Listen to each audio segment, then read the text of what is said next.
आजचा दिवस म्हणजे हा पूर्ण देशामध्ये वीर बाल दिवस म्हणून आपण साजरा करतो। ही कथा आहे 1705 चा तो प्रसंग आहे।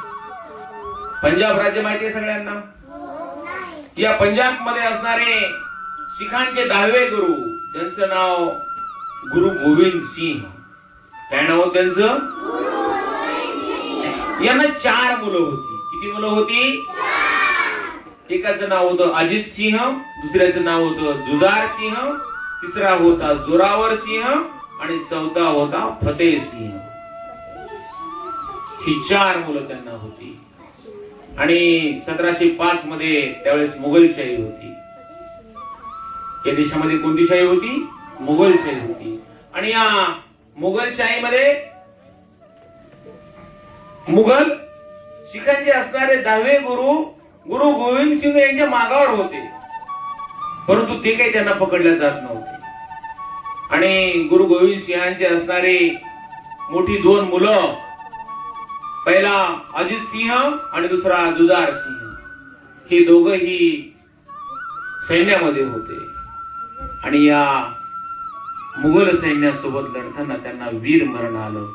त्यांचं तरी वय काय होतं रे? 17-18 वर्षाची कोळी ती मुलं।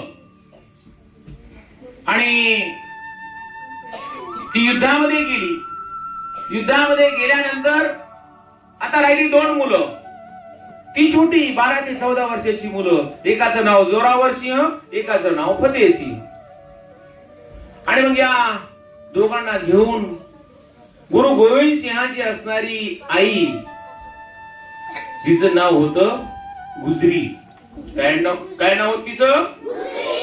ती गुजरी नावाची आजी आपल्या 2 नातवंडांना घेऊन भूमिगत झाली। काय झाली? भूमिगत झाली। या मुघलांच्या भीतीनं कैद करतील म्हणून भूमिगत झाली। आणि मग दुर्दैवानं मुघलांच्या हातामध्ये ही गुजरी नावाची आजी आणि ती 2 कोवळी बालक या मुघलांच्या हातामध्ये सापडली। मुघलांनी त्यांना कैद केलं, पकडलं आणि मुघलांनी त्यांना सांगितलं की तुम्ही दोघंही धर्मांतर करा, म्हणजे तुमचा धर्म सोडून आमचा धर्म काय करा? स्वीकारा। धर्मांतर म्हणतो आपण त्याला। परंतु एवढी धर्मनिष्ठ असणारी ही मुलं, सत्यवादी असणारी मुलं, ही स्वाभिमानी असणारी मुलं, देश प्रेमी असणारी ही मुलं, त्यांनी काय केलं? नकार दिला। धर्मांतराला काय केला? नकार दिला। आणि मग त्या चिडलेल्या मुघलांनी काय केलं? त्या दोघांनाही जिवंत भिंतीमध्ये गाडलं। कुठं गाडलं? भिंतीमध्ये दाबलं। भिंतीमध्ये दाबून त्यांचा जीव घेतला। आणि या दोघांनीही शेवटी मरण पसंत केलं, भिंतीमध्ये दबणं पसंत केलं, पण ते त्यांच्या आहारी गेले नाही। अशी ही शूरवीर 2 मुलं, गुरु गोविंद सिंहाची ही 2 मुलं, ज्यांचं नाव होतं जोरावर सिंह आणि फतेह सिंह, या दोन्ही मुलांचा मुलांनी काय केला? जीव घेतला।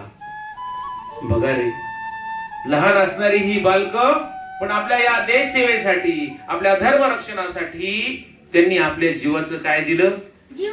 जीव दिला, बलिदान दिलं ना रे।